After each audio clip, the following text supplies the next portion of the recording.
Hey everyone, welcome back to the reading. Guys, I hope you all are doing great and everything is absolutely fine at your end. मैं हाजिर हूँ एक और नई reading के साथ। कुछ दिन पहले मैंने इंस्टाग्राम पे एक शॉर्ट्स डाला था जिसका टॉपिक था how to get over your ex, और फिर मैंने पोल में क्वेश्चन डाल के सबसे पूछा कि अगर आपको इस टॉपिक पे पूरी रीडिंग चाहिए, एक फुल रीडिंग चाहिए, तो प्लीज़ मुझे कंफर्म कीजिए। वहाँ पे मुझे काफ़ी पॉजिटिव रिस्पांस मिला था, तो आज मैं उसी टॉपिक पे एक फुल रीडिंग करने जा रहा हूँ। सो गाइज, इस रीडिंग का टॉपिक है how to get over your ex. तो चलिए देखते हैं कि स्पिरिट्स क्या गाइड करती हैं हमें कार्ड्स के थ्रू कि आपको अपने एक्स से कैसे मूव ऑन करना चाहिए और अपनी लाइफ को और बेटर कैसे बनाना चाहिए। तो बिना देरी किए चलिए हम इस रीडिंग को शुरू करते हैं और देखते हैं क्या गाइडेंस आती है आप लोगों के लिए कि और किस तरह से आप अपनी लाइफ को और बेटर बना सकते हैं। आई नो आप पहले से ही बहुत अच्छा कर रहे हैं अपनी लाइफ में, तो चलिए हम देखते हैं कि आज स्पिरिट्स हमें क्या गाइड करते हैं जिससे आप अपनी लाइफ को और बेटर बना पाएँ।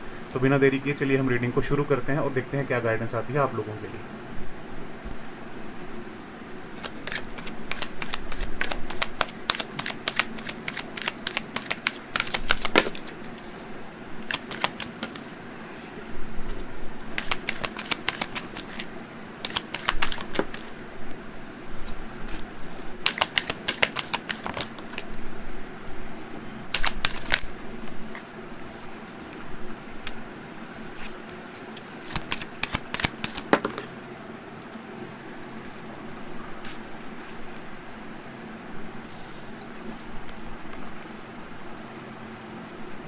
सो guys, welcome back to the reading.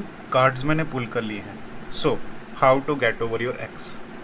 सबसे पहले गाइज मैं आप लोगों को अगर सिचुएशन एक्सप्लेन करूं, आपकी सिचुएशन में जो मुझे सबसे बड़ी प्रॉब्लम लग रही है अभी तक, वो different caste, different culture, different religion या डिफरेंट फैमिली बैकग्राउंड्स, या आप लोगों की फैमिली के बैकग्राउंड या आप दोनों के बिलीफ सिस्टम्स ही मैच नहीं होते थे। इस वजह से ना आप दोनों के बीच एक अप एंड डाउन वाली सिचुएशन हमेशा रहती थी इन पास्ट में, और उस वजह से आप ना कई बारी ना अगर कोई डिसीजन भी लेने लगते थे तो आप ना ऐसे क्रॉस रोड्स पे आ जाते थे। वो सिचुएशन क्रिएट हो जाती थी कि आपको लेफ़्ट जाना है कि राइट जाना है, तो उस वजह से ना कहीं आप अपनी लाइफ में स्टक फील करते थे। ओवरऑल इस चीज़ का इम्पैक्ट आपके फाइनेंसिस पे भी पड़ रहा था, आपके फाइनेंसिस भी इम्पैक्ट कर रहे थे इस चीज़ से, और आप भी ना कहीं इनडिसाइसिव स्टेट में रहने लगे थे और आप ना स्टक हो चुके थे पूरी तरह अपनी लाइफ में। अगर आप आगे बढ़ने की सोच, और मे बी कुछ लोगों के लिए ऐसा भी पॉसिबल है, कुछ लोगों के लिए ऐसा भी पॉसिबल है कि ये चीज़ अभी भी उनकी लाइफ में हो कि वो अभी भी अपनी लाइफ में स्टक हैं, आगे बढ़ने की कोशिश कर रहे हैं, बट उस पास्ट वाले इंसिडेंट्स ने, उस पास्ट के इवेंट ने उन पर इतना इम्पैक्ट करा होगा कि वो आज तक ना डिसीजन नहीं ले पाते कि उनको करना क्या है, आगे कैसे बढ़ना है लाइफ में। सो गाइज, आगे तो आपको बढ़ना पड़ेगा। दैट्स वाई वो सिचुएशन इसीलिए क्रिएट हुई थी आपकी लाइफ में कि आपकी लाइफ में, मेरे पास डेथ का कार्ड आया, तो आपकी लाइफ में ट्रांसफॉर्मेशन हो सके और रीबर्थ हो सके।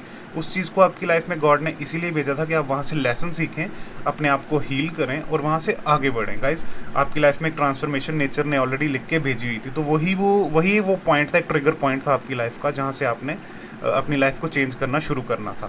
तो गाइज़, मैं आपको सबसे पहले एक अच्छी खुशखबरी दूं तो आपकी लाइफ में एक सोलमेट है, आपके परफेक्ट सोलमेट हैं, इस अर्थ पे हैं वो, और वो टाइम आने पे आपको मिल जाएंगे। बट अब मुझे कहीं ना कहीं लग रहा है कि आपको ना अपने ना कुछ लोगों के लिए ऐसा पॉसिबल है कि उनको उनका इनर चाइल्ड हील करना पड़े। इनर चाइल्ड हीलिंग आपको करनी पड़ेगी। शायद आप अपने अपने आप को ऑब्जर्व कीजिए कभी अकेले में बैठ के कि बचपन में ऐसी कौन सी चीज़ें हुई थी या कौन से ऐसे इवेंट्स हुए थे जिनको आप अभी तक अपनी लाइफ में रिपीट कर रहे हैं और वो चीज़ें आपको आगे बढ़ने से रोक रही हैं। हो सकता है कुछ आपके अंदर के डीमंस हों, कुछ आपके अंदर की ऐसी सिचुएशंस हों, कुछ ऐसे इवेंट्स हों जो आज तक आपकी लाइफ को इम्पैक्ट कर रहे हैं। किसी के स्कूल में हो सकता है, किसी की फैमिली टॉक्सिक हो सकती है, या किसी को किसी ना किसी तरह से टॉर्चर किया गया है, जो चीज़ आज तक उनको इम्पैक्ट कर रही है आगे बढ़ने से। सो गाइस, आपको उस चीज़ को पहचानना है, उस चीज़ को पहचान के उसको अपने अंदर से बाहर निकालना है, खुद को ट्रांसफॉर्म करना है, ताकि आपकी लाइफ में एक पॉजिटिव चेंज आ पाए। आपके जो सोलमेट हैं गाइस, वो तो आपको ज़रूर मिलेंगे, बट उससे पहले आपको ना खुद को ट्रांसफॉर्म करना होगा, ताकि जब आपके सोलमेट से आप मिलें तो आप ना एक हार्मोनियस रिलेशनशिप में रह पाएँ, उनके साथ एक पीसफुल रिलेशनशिप में रह पाएँ, इस हैंगमैन की सिचुएशन से आप बाहर निकल पाएँ, और ये जो इनडिसाइसिव स्टेट है आपकी, इससे भी आप बाहर निकल के ना अपने आप को पूरी तरह स्टेबल कर पाएँ, फाइनेंशियली, इमोशनली और मेंटली। तो इसके लिए आपको खुद को ट्रांसफॉर्म करना पड़ेगा गाइस। यूनिवर्स आपकी पूरी हेल्प कर रहे हैं, नेचर आपकी पूरी हेल्प कर रहे हैं। आई थिंक कुछ लोगों को साइंस, सिंक्रोनिसिटी या सिंबल्स भी मिल रहे होंगे जो उनको इंडिकेट कर रहे होंगे कि आपको अब इस सिचुएशन से ट्रांसफॉर्म करने की ज़रूरत है, इस सिचुएशन से मूव ऑन करने की ज़रूरत है। गाइस, ये इवेंट जो पास्ट में आपके साथ हुआ है, जिसकी वजह से आप अभी तक अपने एक्स पे स्टक हैं, वो पर्सन सिर्फ आपकी लाइफ में इसीलिए आया था कि आप अपने लेसन सीख सको उस पर्सन से। और जब आपका एक्चुअल में ट्रू रिलेशनशिप आपके पास आए, आपका सोलमेट आपके पास आए, तो आप वो उन मिस्टेक्स से सीख के ना, जो आपके अंदर की कमियां हैं, उन मिस्टेक से सीख के अपने सोलमेट के साथ वो चीज़ें रिपीट ना करें, बिकॉज वो आपका एक लाइफ लॉन्ग रिलेशनशिप होगा और उस पर्सन के साथ आपकी पूरी लाइफ स्पेंड होगी आगे, उसके साथ आपकी शादी होगी, आपके बच्चे होंगे, आपकी फैमिली होगी ब्यूटीफुल सी। तो जो भी आपके पास्ट के ट्रॉमाज हैं, इनको हील करने के लिए यूनिवर्स ने उस पर्सन को आपकी लाइफ में रखा, आपके एक्स को आपकी लाइफ में रखा, ताकि आप खुद को पहचान पाएँ, आपके साथ वो चीट करे, आप खुद को पहचान पाएँ, खुद को ट्रांसफॉर्म कर पाएँ और एक बिल्कुल नया वर्जन बन के आप सबके सामने आए। और सबसे अच्छी चीज़ पता क्या है गाइस, आपके अंदर वो स्ट्रेंथ भी है। ये मेरे पास स्ट्रेंथ का भी कार्ड है, तो आपके अंदर वो स्ट्रेंथ भी है कि आप खुद को ट्रांसफॉर्म कर सकते हैं। इस समय आपको ज़रूरत है कि आप थोड़ा इंट्रोवर्ट हो जाएं, थोड़ा थोड़ा खुद के बारे में सोचना शुरू करें, थोड़े पैसों की सेविंग्स करें, ताकि और गाइज हाँ, सबसे अच्छी, और मुझे यहाँ पे एक चीज़ और भी दिख रही है कि जो आपके सोलमेट हैं वो फाइनेंशियली बहुत साउंड है ऑनेस्टली। मतलब फाइनेंशियली हो सकता है किसी रिच फैमिली से हो, या खुद ही इस पर्सन का जो प्रोफेशन है, या खुद ही इस पर्सन का जो भी ये करते हैं उसमें ये बहुत स्ट्रांग हो, बहुत मतलब एक प्रोफेशनली स्ट्रांग पर्सन हो। फाइनेंशियली ओवरऑल ये अभी मुझे आपसे ज़्यादा लग रहे हैं, क्योंकि क्वीन ऑफ पेंटिकल्स का कार्ड है, तो फाइनेंशियली तो ये आपसे काफ़ी ज़्यादा साउंड है। तो गाइज अभी आप भी सेविंग्स करना शुरू कीजिए, खुद को स्ट्रांग बनाइए और खुद को हील करना शुरू कीजिए, बिकॉज ये कनेक्शन आपकी लाइफ में स्टेबिलिटी लाएगा हर तरह से। बट उससे पहले आपको सीखना होगा कि स्टेबल होना कैसे है। अगर आप अभी तक अपने फाइनेंसिस को मैनेज नहीं कर पाते तो फाइनेंशियल मैनेजमेंट सीखिए। अगर आप अपने इमोशंस को मैनेज नहीं कर पाते तो इमोशंस को मैनेज करना सीखिए। ओवरऑल ये जो आगे चल के आपकी लाइफ में कनेक्शन आ रहा है, ये आपके लिए एक स्टेबिलिटी लेके आएगा, एक मेंटल पीस, सब कुछ जिस तरह से आप चाहते हैं उस तरह से लेके आएगा। बट ये सब आपके हाथ में है कि आप खुद को ट्रांसफॉर्म करेंगे अगर, तो ही यूनिवर्स उस पर्सन को आपकी लाइफ में भेजेंगे। अब गाइस सब कुछ आपके हाथ में है कि आप खुद को ट्रांसफॉर्म करें, खुद को बदलें। जो कमियां आपके अंदर आपको लगती हैं, आप अपना इनर वर्क करें, खुद की हीलिंग करना चूज़ करें। और हीलिंग करने का सबसे एक बेस्ट वे जो आज तक मैंने देखा है गाइस, वो है खुद की क्रिएटिविटी के साथ जुड़ना। आप मुझे बहुत क्रिएटिव पर्सन लग रहे हैं, but due to past event, जो भी आपके पास्ट में हुआ, उसने एक आपको लाइफ में इस स्टेज पे लाके रख दिया है कि आप अपने बारे में अभी कुछ नहीं सोच रहे।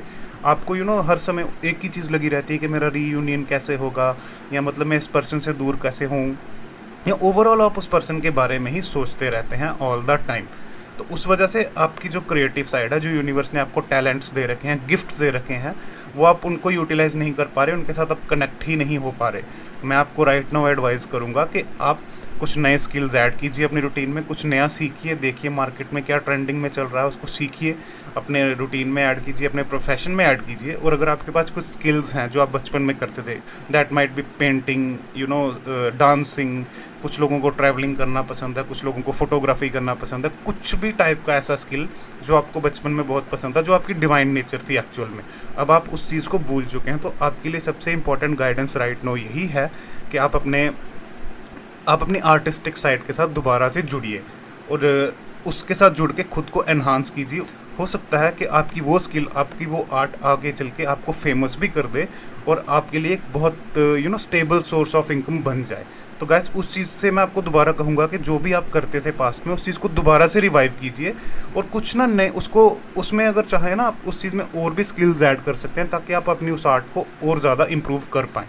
तो गाइस राइट नाउ तो आपके लिए सबसे इंपॉर्टेंट गाइडेंस यही है कि आप अपनी आर्टिस्टिक स्किल्स के साथ जुड़िए, बिकॉज आप एक आर्टिस्ट पर्सन हैं और आपकी आर्ट्स, आपकी स्किल्स आपको बिजी रखेंगे, आपको हीलिंग में हेल्प करेंगे। उसके साथ साथ आपके लिए एक इंपॉर्टेंट गाइडेंस ये भी है कि आप 10 से 15 मिनट या 20 मिनट रोज़ मेडिटेशन कीजिए, सुबह शाम जब भी आप कर सकते हैं उस समय कीजिए। इससे आपका माइंड शांत होगा और जैसे ही आपका माइंड शांत होगा, आप और चीज़ों को सोचना शुरू करेंगे, आप अपने बारे में सोचना शुरू करेंगे, खुद से कनेक्ट होना शुरू करेंगे और आपकी इंट्यूशन आपको गाइड करेगी कि अब आपके लिए अच्छा क्या है और आपको क्या करना चाहिए आगे लाइफ में।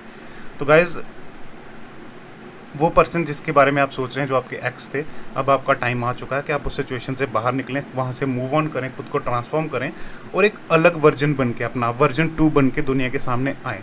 और जो लोग वर्जन 2 हैं वो वर्जन 3 बन के हैं, बिकॉज हमारे बहुत सारे वर्जन्स होते हैं और हम एक जगह सिर्फ एक प्लेस पे हम लोग लिमिटेड नहीं रह सकते। ये चीज़ें आपको तब पता चलती हैं जब आप खुद के बारे में सोचना शुरू करते हैं, सेल्फ लव करना शुरू करते हैं, खुद से कनेक्ट होना शुरू करते हैं। तो मैं आपको राइट नाउ यही गाइडेंस दूंगा गाइस कि खुद के साथ कनेक्ट करना शुरू कीजिए, अपनी स्ट्रेंथ्स को पहचानिए, सेविंग्स करना शुरू कीजिए, अपनी ट्रांसफॉर्मेशन पे फोकस कीजिए, अपने पास्ट लाइफ अपने चाइल्डहुड के जो भी ट्रॉमास हैं उनको हील करना शुरू कीजिए। आज से ही अपनी हीलिंग पे फोकस कीजिए। हमारी हीलिंग जर्नी में ना जो हमारे चाइल्डहुड के ट्रॉमास होते हैं वो सबसे इंपॉर्टेंट होते हैं। बहुत सारे लोगों को पता भी नहीं होता कि वो सबकॉन्शियसली कुछ ऐसे पैटर्न्स फॉलो कर रहे हैं अपनी लाइफ में जो उनको बचपन से दिए गए हैं, कभी उनकी फैमिली के थ्रू, कभी उनके स्कूल फ्रेंड्स के थ्रू, कभी किसी ऐसे पर्सन के थ्रू। कुछ लोगों के साथ अब्यूज़ हुआ होता है, किसी को फैमिली ने बहुत ज़्यादा मारा होता है, किसी के साथ कुछ भी ऐसी चीज़ हुई होती है जो मतलब हमारे अंदर जेलसी क्रिएट कर देती है या हमें वो इंपॉर्टेंस नहीं मिली होती लाइफ में।